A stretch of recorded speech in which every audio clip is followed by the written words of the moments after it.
بچوں زندگی کی خوبصورتی ہر انسان چاہتا ہے، اور یہ صرف در مصطفیٰ سے ملے گی۔ ایک اچھا بیٹا، پہلی شکل ہے اچھا بیٹا، اور میرا نبی کہہ رہا ہے کاش میرے ماں باپ زندہ ہوتے، اور نہیں تو میری ماں زندہ ہوتی تو تم دیکھتے میں کیا کرتا۔ میں عشاء کی نماز کے مصلی پہ ہوتا اور میں سورۃ فاتحہ پڑھ رہا ہوتا، اور ادھر سے میرے گھر سے میری ماں مجھے کہتی محمد، تو میں ماں کے لیے نماز توڑ دیتا۔ سبحان۔ ہاں، میں ماں کے لیے نماز توڑ دیتا۔ اور میرے نبی سے پوچھا گیا یا رسول اللہ قیامت کب آئے گی؟ یہ بچیاں غور سے سنیں، سارے سنو پر یہ خاص طور سے سنیں۔ آپ نے کہا اللہ کو پتہ ہے، کہ یا رسول اللہ کوئی نشانی بتا دیں۔ تو آپ نے کہا جب بیٹیاں بھی ماؤں کو ذلیل کریں گی تو قیامت آئے گی۔ جب بیٹیاں بھی ماؤں کو ذلیل کریں گی تو قیامت، ان تلد الامۃ ربتہا، جب ماں کے ساتھ بیٹیاں نوکر جیسا سلوک کریں گی، نوکرانی جیسا سلوک کریں گی تو قیامت کے نکارے پہ چوٹ پڑ کے رہے گی۔ یہ نہیں کہا جب کفر پھیل جائے گا اور جب اسلام مٹ جائے گا، حالانکہ قیامت تو اس وقت آئے گی جب دنیا میں ایک مسلمان باقی نہیں رہے گا۔ یہ واقعہ کی سنگینی کو بتانے کے لیے فرمایا جب ماؤں کو ذلیل کیا جائے گا قیامت آ جائے گی۔ میرے نبی نے فرمایا عمر تیرے دور میں ایک شخص آئے گا اویس، اس کا قبیلہ ہوگا مراد، آگے سب کاسٹ ہوگی قرن، اویس بن عامر، اسے دعا کروانا، وہ کالے رنگ کا ہوگا، چھوٹے قد کا ہوگا، اور اس سے دعا کروانا، دعا تو بھی کروانا، علی تو بھی کروانا، علی اور عمر، اویس ان کے لیے دعا کریں۔ انہوں نے پوچھا کیوں؟ کہ اس نے ماں کی خدمت کر کے اللہ کو اتنا راضی کر دیا ہے، جب وہ ہاتھ اٹھاتا اللہ خالی نہیں لوٹاتا۔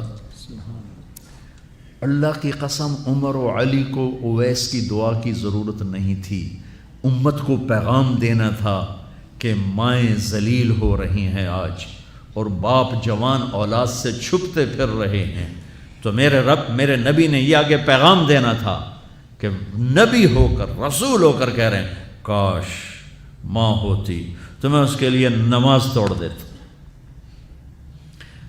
آپ کو 8 عورتوں نے دودھ پلایا والدہ سمیت، ان میں ایک ایمن بھی ہیں، آپ کے والد کی باندی۔ تو گھر میں تشریف فرما تھے، ایمن بیٹھی تھی حضرت عائشہ، تو ایمن کہنے لگی یا رسول اللہ پانی تو پلا دیں۔ تو اللہ کے نبی ایک دم اٹھے، تو حضرت عائشہ ناراض ہو گئی، ایمن اللہ کا رسول کو کہتی پانی پلا، کہا تو اور کیوں نہ کہوں، میرا بیٹا ہے میں نے دودھ پلایا ہے۔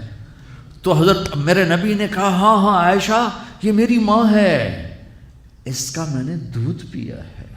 آپ اٹھے، گھڑے میں سے پانی بھر کے یوں دونوں ہاتھوں سے حضرت ایمن کو پیش کیا جو حبشی باندی تھی، چونکہ دودھ پیا ہے تو ماں کا لفظ صادق آ گیا، تو بجائے اس کے کہ برا مناتے آپ خادم بن کے اپنی ماں کو دودھ پلانے والی ماں کو آپ نے، حضرت حلیمہ سعدیہ تشریف لائیں، آپ نے اپنی چادر بچھا کر اس کے اوپر بٹھایا۔ ہمیں پیغام دینا تھا، آنے والے زمانوں میں یہ ہونا تھا۔ سبحان اللہ۔ امام ابو حنیفہ کا نام تو سب کو معلوم ہے نا، ایک اور عالم بتاتا ہوں، عبد الرحمن بن ابی لیلہ، ان میں علمی کھٹ پٹ تھی بہت زیادہ، آپس میں بنتی نہیں تھی۔ تو ابو حنیفہ جیسی ہستی جن کے کروڑوں فالوور آج ہیں، ان کی ماں کہتی نعمان یہ مسئلہ ہے جا کے عبد الرحمن سے پوچھ کے آ۔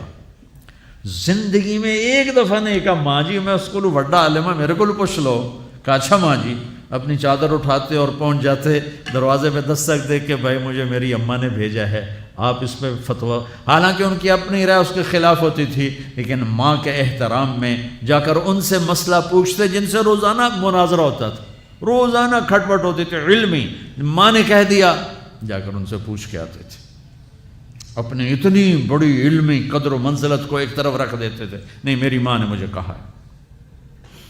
تو آپ سب نوجوان ہو، ماں باپ زندہ ہیں تو ان کی دعا لو، آہ نہ لو، دعا لو۔